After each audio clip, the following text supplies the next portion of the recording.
Hi hello ನಮಸ್ಕಾರ. Welcome back my YouTube channel Tirushiva vlogs. ನಾನಿವತ್ತು ನನ್ನ ಯೂಟ್ಯೂಬ್ ಚಾನಲಲ್ಲಿ ಪಲಾವ್ ಮಾಡೋದು ಹೇಗೆ ಅಂತ ವಿಡಿಯೋನ ಹಾಕ್ತಾಯಿದ್ದೀನಿ.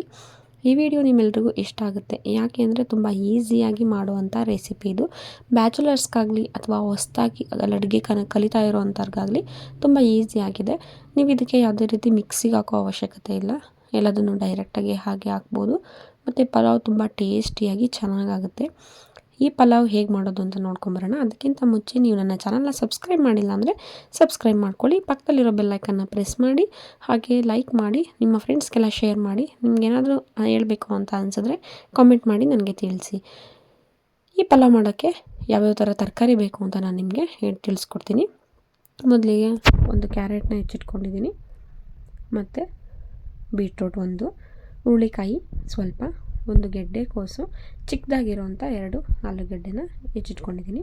ನಂತರ ಒಗ್ಗರಣೆಗೆ ಕರಿಬೇವಿನ ಸೊಪ್ಪು, ದಪ್ಪದಾಗಿರೋ 1 ಈರುಳ್ಳಿ, 2 ಟೊಮ್ಯಾಟೊ, ಹುಳಿ ಟೊಮ್ಯಾಟೊ, ಸ್ವಲ್ಪ ಕೊತ್ತಂಬರಿ ಸೊಪ್ಪು, ಹಾಗೆ ಕಡಲೆ ಬೀಜನ ತೊಗೊಂಡಿದ್ದೀನಿ. ನೀವು ಕಡಲೆ ಬೀಜನ ಆಪ್ಷನಲಾಗಿ ತೊಗೋಬೋದು. ನೀವು ಹಸಿ ಬಟಾಣಿ ಇದ್ದರೆ ಕಡಲೆ ಬೀಜನ ಸ್ಕಿಪ್ ಮಾಡ್ಬೋದು. ಮತ್ತು ಇದು ಮೊಸರಿಗೆ ಸಣ್ಣದಾಗಿ ಹೆಚ್ಚಿಟ್ಕೊಂಡಿರೋಂಥ ಈರುಳ್ಳಿ, ಮತ್ತು ಸೌತೆಕಾಯಿ, ಹಾಗೆ ಟೊಮ್ಯಾಟೊ, ಕೊತ್ತಂಬರಿ ಸೊಪ್ಪು ಎಲ್ಲದನ್ನು ಸಣ್ಣದಾಗಿ ಹೆಚ್ಚಿಟ್ಕೊಂಡಿದ್ದೀನಿ. ಮತ್ತು ಕಾಯಿ ತುರಿ, 8ರಿಂದ 10 ಹಸಿರುಮೆಣಸಿನ್ಕಾಯಿ, ಶುಂಠಿ, ಬೆಳ್ಳುಳ್ಳಿ. ಶುಂಠಿ 1.5 ಇಂಚಷ್ಟು ಶುಂಠಿನ ತೊಗೊಂಡಿದ್ದೀನಿ. ನಂತರ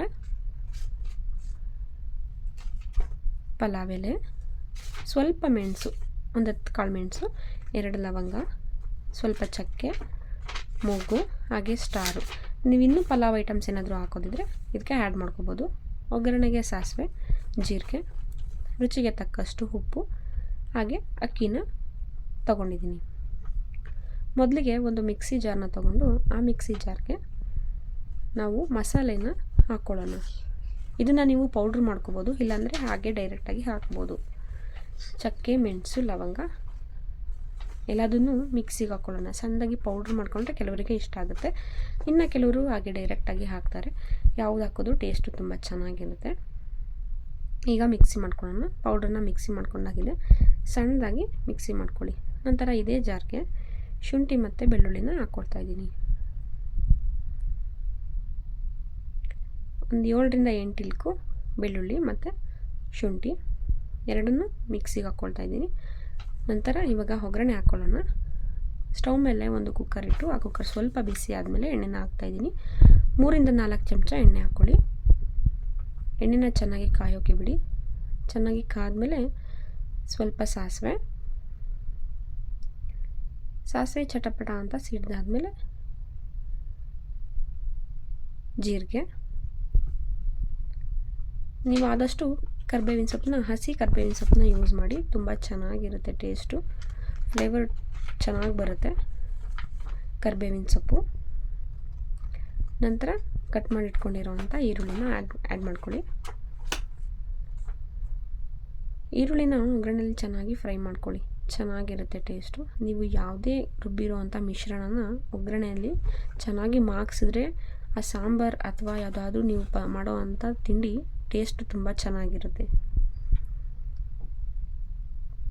ಈರುಳ್ಳಿನ ಚೆನ್ನಾಗಿ ಫ್ರೈ ಮಾಡ್ಕೊಳ್ಳಿ.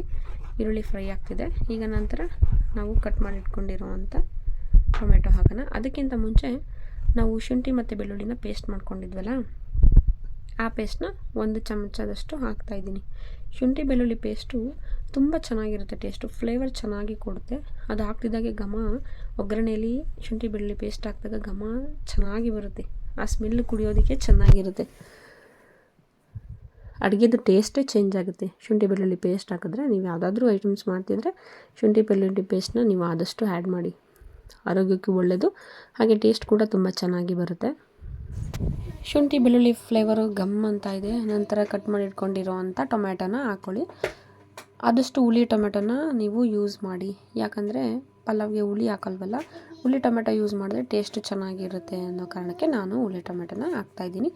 ನಂತರ ಪಲಾವ್ ಎಲೆ, ಅದಾದಮೇಲೆ ಮಿಕ್ಸಿಗೆ ಹಾಕ್ಕೊಂಡಿದ್ವಲ್ಲ ಆ ಪೌಡ್ರನ್ನ ಹಾಕ್ತಾಯಿದ್ದೀನಿ. ನೀವು ಈ ಥರ ಪೌಡ್ರ್ ಹಾಕೋದು ಬೇಡ, ನೀವು ಡೈರೆಕ್ಟಾಗಿ ಹಾಗೆ ಹಾಕ್ತೀವಿ ಅಂದರೂ ಕೂಡ ಹಾಕ್ಬೋದು, ಒಗ್ಗರಣೆಗೆ ಚೆನ್ನಾಗಿರುತ್ತೆ ಟೇಸ್ಟು. ನೀವು ಅದೇ ಕೈ ಸಿಗುತ್ತೆ ಚೆನ್ನಾಗಿರಲ್ಲ, ಪೌಡ್ರ್ ಮಾಡಿದ್ರೆ ಫ್ಲೇವರ್ ಚೆನ್ನಾಗಿರುತ್ತೆ ಅನ್ನೋ ಕಾರಣಕ್ಕೆ ನಾನು ಈ ಥರನ ಪೌಡ್ರ್ ಮಾಡಿ ಹಾಕ್ತಾಯಿದ್ದೀನಿ. ನೀವು ಕೂಡ ಇದೇ ರೀತಿ ಹಾಕ್ಕೋಬೋದು. ನಂತರ ಕಡಲೆ ಬೀಜನ ಹಾಕ್ತಾಯಿದ್ದೀನಿ. ಕಡಲೆ ಬೀಜ ಯಾಕಂದರೆ ಹಸಿ ಬಟಾಣಿನ ನಾನು ಯೂಸ್ ಮಾಡಿಲ್ಲ, ಹಾಗಾಗಿ ನಾನು ಕಡಲೆ ಬೀಜನ ಆ್ಯಡ್ ಮಾಡ್ತಾಯಿದ್ದೀನಿ. ಮತ್ತು ಮಕ್ಕಳಿಗೆ ಇಷ್ಟ ಆಗುತ್ತೆ ಕಡಲೆ ಬೀಜ ತಿಂತಾಯಿದ್ರೆ ಚೆನ್ನಾಗಿರುತ್ತೆ ಅವ್ರಿಗೆ ಬಾಯಿಗೆ ಸಿಗೋಕ್ಕೆಲ್ಲ, ಹಾಗಾಗಿ ನಾನು ಕಡಲೆ ಬೀಜ ಹಾಕ್ತಾಯಿದ್ದೀನಿ. ನಂತರ ನಾನು ಕಟ್ ಮಾಡುವಾಗಲೇ ಎಲ್ಲ ತರಕಾರಿನೂ ತೊಳ್ಕೊಂಡಿದ್ದೆ, ಹಾಗಾಗಿ ಎಲ್ಲ ತರಕಾರಿಗಳ್ನು ಆ್ಯಡ್ ಮಾಡ್ತಾಯಿದ್ದೀನಿ. ನೀವು ಆದಷ್ಟು ತರಕಾರಿನ ಜಾಸ್ತಿ ನೀವು ಪಲಾವ್ಗೆ ಯೂಸ್ ಮಾಡಿ, ಯಾಕಂದರೆ ಮಕ್ಕಳು ಪಲ್ಯ ಎಲ್ಲ ಮಾಡಿದ್ರೆ ತಿನ್ನಲ್ಲ. ತರಕಾರಿ ತಿನ್ನಲೇಬೇಕು ಅಂತ ನೀವು ಸ್ಟ್ರಿಕ್ಟಾಗಿ ಹೇಳಿದ್ರೆ ಅವ್ರು ಖಂಡಿತವಾಗ್ಲೂ ತಿನ್ನಲ್ಲ. ಹಾಗಾಗಿ ನೀವು ಈ ಥರ ಪಲಾವ್ ಮೂಲಕ ಅಥವಾ ಯಾವುದಾದ್ರೂ ಗ್ರೇವಿ ಏನಾದರೂ ಮಾಡೋದ್ರ ಮೂಲಕ ನೀವು ತರಕಾರಿಗಳನ್ನ ಮಕ್ಕಳಿಗೆ ತಿನ್ನಿಸ್ಬೋದು. ಮತ್ತು ಜಾಸ್ತಿ ತರಕಾರಿ ಯೂಸ್ ಮಾಡೋದ್ರಿಂದ ಟೇಸ್ಟ್ ಕೂಡ ಚೆನ್ನಾಗಿ ಬರುತ್ತೆ, ನೋಡೋದಕ್ಕೂ ತುಂಬ ಚೆನ್ನಾಗಿರುತ್ತೆ. ಈಗ ತರಕಾರಿ ಒಂದು ಕುದಿ ಥರ ಸ್ವಲ್ಪ ಬೇಯ್ತಾ ಇದೆ, ಚೆನ್ನಾಗಿರುತ್ತೆ. ಅದು ಒಗ್ಗರಣೆಯಲ್ಲಿ ಚೆನ್ನಾಗಿ ಮಿಕ್ಸ್ ಆಗಬೇಕು, ಆ ಥರ ಮಿಕ್ಸ್ ಮಾಡ್ಕೊಳ್ಳಿ. ನಂತರ ಮಿಕ್ಸ್ ಆದಮೇಲೆ ಜಾಸ್ತಿ ಹುರಿಲೇ ಮಾಡಿ. ನಂತರ ನಾನು ಅಕ್ಕಿನ ತೊಳೆದಿಟ್ಕೊಂಡಿರೋಂಥ ಅಕ್ಕಿನ ಹಾಕ್ತಾಯಿದ್ದೀನಿ. ಅಕ್ಕಿ ಹಾಕಿದ್ಮೇಲೆ ನೀವು ಉಪ್ಪನ್ನು ಆ್ಯಡ್ ಮಾಡ್ಕೊಳ್ಳಿ, ದಪ್ಪ ಉಪ್ಪನ್ನು. ಯಾಕೆಂದರೆ ಅಕ್ಕಿ ಸ್ವಲ್ಪ ಬಿಸಿ ಆಗಬೇಕಾದ್ರೆ ಉಪ್ಪು ಕರಗುತ್ತೆ. ನೀವು ನೀರನ್ನು ಅಕ್ಕಿಗೆ ಆ್ಯಡ್ ಮಾಡಾದಮೇಲೆ ನೀವು ಟೇಸ್ಟ್ ಯಾವ ಥರ ಇದೆ ಅಂದರೆ ಉಪ್ಪು ಜಾಸ್ತಿ ಆಗಿದೆಯೋ ಕಡಿಮೆ ಆಗಿದೆಯೋ ಅದಾಗ ಗೊತ್ತಾಗುತ್ತೆ. ನೀವು ಎಲ್ಲ ಆದಮೇಲೆ ಕೊನೆಗೆ ಉಪ್ಪು ಹಾಕಿದ್ರೆ ಅದು ಕರಗಿರಲ್ಲ. ಆ ನೀರಿಗೆ ಅಕ್ಕಿಗೆ ಎಷ್ಟು ಉಪ್ಪು ಹಾಕಿದ್ದೀವಿ ಕರೆಕ್ಟಾಗಿದೆಯಾ, ಅದಾದಮೇಲೆ ಕೂಗಿದಾದ್ಮೇಲೆ ನಾವು ಆ್ಯಡ್ ಮಾಡ್ಕೊಳ್ಳೋಕ್ಕಾಗಲ್ಲ, ಚೆನ್ನಾಗಿ ಮಿಕ್ಸ್ ಆಗೋಲ್ಲ. ಹಾಗಾಗಿ ನೀವು ಉಪ್ಪನ್ನ ಮೊದಲೇ ಹಾಕಿ, ನೀರು ಹಾಕೋದಕ್ಕಿಂತ ಮುಂಚೆ ಉಪ್ಪು ಹಾಕಿ ಚೆನ್ನಾಗಿ ಮಿಕ್ಸ್ ಮಾಡಿ. ಒಂದೊಳ್ಳೆ ಮಿಕ್ಸ್ ಕೊಡಿ, ಟೇಸ್ಟ್ ತುಂಬ ಚೆನ್ನಾಗಿರುತ್ತೆ. ಉಪ್ಪನ್ನು ಕರೆಕ್ಟಾಗಿ ಹಾಕಿ, ನೀವು ನೀರು ಹಾಕೋದಕ್ಕಿಂತ ಮುಂಚೆ ಉಪ್ಪು ಹಾಕ್ತಿರಲ್ಲ, ಅವಾಗ ಉಪ್ಪು ಕರಗಿರುತ್ತೆ. ಆಟೋಮೆಟಿಕಲಿ ನಿಮಗೆ ಟೇಸ್ಟ್ ಗೊತ್ತಾಗುತ್ತೆ ಯಾವ ಥರ ಎಷ್ಟು ಉಪ್ಪು ಹಾಕಿದ್ದೀರಾ ಅನ್ನೋ ಆ ಥರ. ಕರೆಕ್ಟಾಗಿ ಅಕ್ಕಿ ಮೇಲೆ 2 ಇಂಚು ನೀರಿದ್ದರೆ ಅದು ಪಲಾವು ಹದ ಕರೆಕ್ಟಾಗಿರುತ್ತೆ. ನೀವು ಯಾವುದೇ ರೀತಿ ಅಕ್ಕಿ ಹಾಕಿದ್ರೂ ಅಷ್ಟೇ, ನೀರು ಹಾಕಿರ್ತೀರಲ್ಲ, ನೀರಿನ ಕೆಳಗಡೆ ಅಕ್ಕಿಯಿಂದ ಮೇಲೆ 2 ಇಂಚು ನೀರಿದ್ದರೆ ಸಾಕು, ಓಕೆನಾ. ನಂತರ ಕಾಯಿ ತುರಿನ ಹಾಕಿ ಮತ್ತು ಕೊತ್ತಂಬರಿ ಸೊಪ್ಪನ್ನು ಹಾಕಿ ಚೆನ್ನಾಗಿ ಮಿಕ್ಸ್ ಮಾಡಿ. ಒಂದೊಳ್ಳೆ ಮಿಕ್ಸ್ ಕೊಡಿ, ಟೇಸ್ಟ್ ತುಂಬ ಚೆನ್ನಾಗಿರುತ್ತೆ. ನೋಡಿ ಎಲ್ಲ ಹಾಕಿದೆ, ನೋಡಿ ಅಕ್ಕಿಯಿಂದ 2 ಇಂಚು ಕರೆಕ್ಟಾಗಿದೆ ನೀರು. ಇವಾಗ ನೀವು ಉಪ್ಪನ್ನ ಟೇಸ್ಟ್ ಮಾಡ್ಬೋದು, ಉಪ್ಪು ಕರೆಕ್ಟಾಗಿದೆಯಾ, ಹದವಾಗಿದೆಯಾ, ಜಾಸ್ತಿ ಆಗಿದೆ, ಕಡಿಮೆ ಆಗಿದೆಯಾ ಅಂತ ನೀವು ಇವಾಗ ನೋಡ್ಕೋಬೋದು. ನಂತರ ಇವಾಗ ಕುಕ್ಕರ್ ಲಿಡ್ನ ಕ್ಲೋಸ್ ಮಾಡೋಣ. ಕುಕ್ಕರ್ ಲಿಡ್ನ ಕ್ಲೋಸ್ ಮಾಡ್ತಾಯಿದ್ದೀನಿ. 1 ವಿಷಲ್ನ ಕೂಗಿಸ್ಕೊಳ್ಳಿ.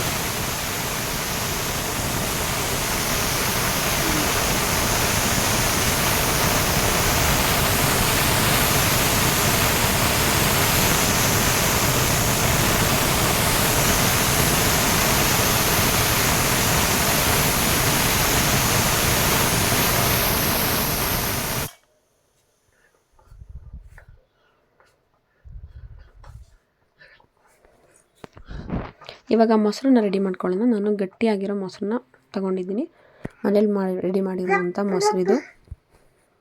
ಅದಕ್ಕೆ ಟೊಮ್ಯಾಟೊ, ಕೊತ್ತಂಬರಿ ಸೊಪ್ಪು, ಈರುಳ್ಳಿ, ಸೌತೆಕಾಯಿ ಎಲ್ಲದನ್ನು ಆ್ಯಡ್ ಮಾಡ್ಕೊಳ್ತಾ ಇದ್ದೀನಿ. ಮೊಸರಿಗೆ ಎಲ್ಲದನ್ನು ಹಾಕೋದ್ರಿಂದ ಚೆನ್ನಾಗಿರುತ್ತೆ ಟೇಸ್ಟು. ಮತ್ತು ರುಚಿಗೆ ತಕ್ಕಷ್ಟು ಉಪ್ಪನ್ನು ಹಾಕಿ ಚೆನ್ನಾಗಿ ಮಿಕ್ಸ್ ಮಾಡ್ತಾಯಿದ್ದೀನಿ. ನೋಡಿ ಪಲಾವ್ ರೆಡಿಯಾಗಿದೆ.